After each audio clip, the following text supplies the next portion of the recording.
gihapon, isumpay na to ang M. Karon S na po. Okay? Sige daw. Patingog ang sa tingog sa letter S. Okay. Ang A. Okay.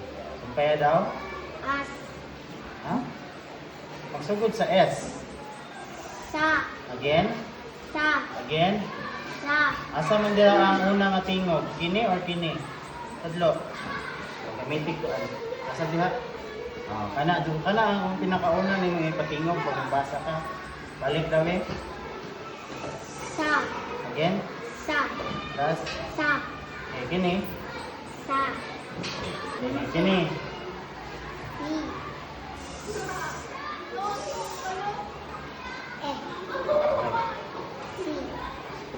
Man, ganun is T man, ganun E. Se. Again. Sulat daw ang E daw, be. Okay, basaha daw. Kumita, tudloa, ha? Sige.